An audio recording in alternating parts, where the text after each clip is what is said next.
named Lian in 7F. We are Lab Group 1, and today we're opening the door to the incredible, complex world of animal biology. We often see animals as separate from us, but the science of survival, adaptation, and community is something we all share. Let's look at the ecology.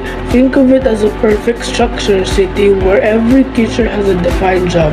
The earthworm, often overlooked, is the sanitation crew, breaking down waste and returning nutrients. Without the wolf, the top manager, the deer population, the employees overconsume resources and the entire system collapses, proving that every player matters.